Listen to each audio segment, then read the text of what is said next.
Halo, Assalamualaikum warahmatullahi wabarakatuh. Bertemu lagi dengan saya, Lara Setiani, dengan NIM 2017-502023. Kali ini kita akan membahas mengenai ruang lingkup mata kuliah statistika. Langsung saja ke pengertian statistika.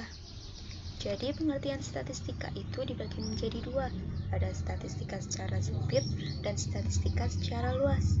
Statistika secara sempit yaitu data ringkasan yang berbentuk angka yaitu kuantitatif, sedangkan statistika secara luas yaitu ilmu yang mempelajari cara pengumpulan, penyajian, dan analisis data serta penarikan kesimpulan secara umum berdasarkan hasil penelitian yang menyeluruh.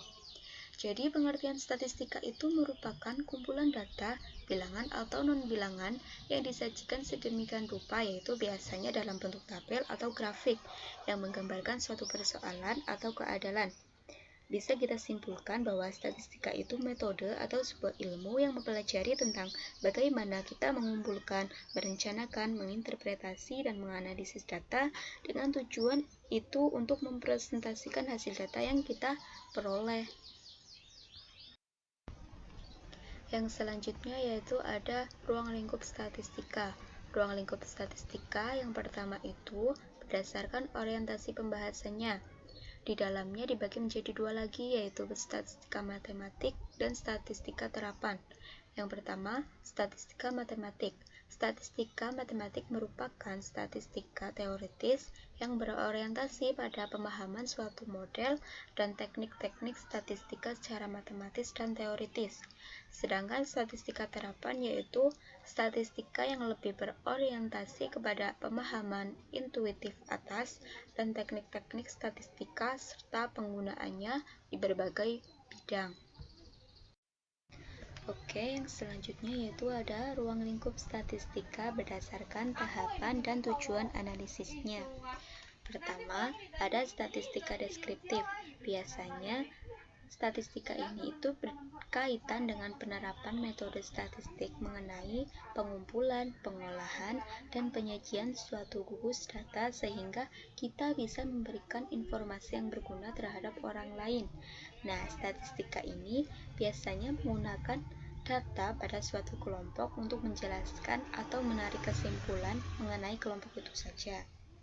Kemudian yang kedua ada statistika inferensi, yaitu merupakan suatu cabang ilmu statistik yang berkaitan dengan penerapan metode-metode statistik untuk menaksir dan atau menguji karakteristik populasi yang dihipotesiskan berdasarkan data sampel.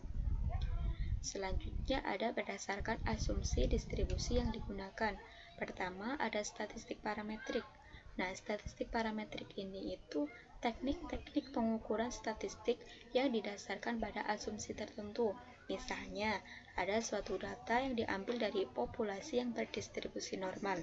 Biasanya, statistik ini itu digunakan dalam data yang berskala interval dan rasio.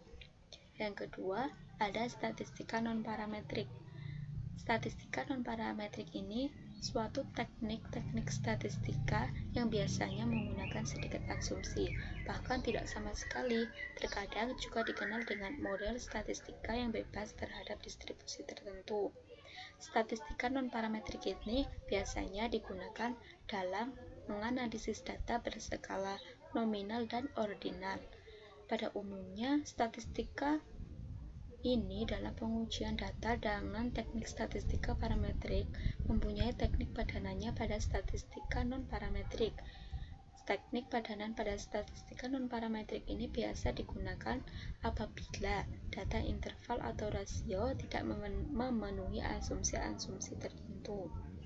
Kemudian yang terakhir ada berdasarkan jumlah variabel. Pertama, ada statistika univariat. Teknik ini hanya melibatkan satu variabel dependen. Kemudian yang kedua ada statistika multivariat. Teknik ini biasanya melibatkan lebih dari satu variabel dependen sekaligus. Kemudian yang terakhir ada pengelompokan ruang lingkup statistika. Jadi, tugas statistika sendiri itu ada 4. Yang pertama ada mengumpulkan data, Kemudian yang kedua ada menyajikan data, yang ketiga ada menganalisis data, dan yang terakhir ada menginterpretasi suatu data. Terima kasih, semoga paham dan semoga bermanfaat. Wassalamualaikum warahmatullahi wabarakatuh.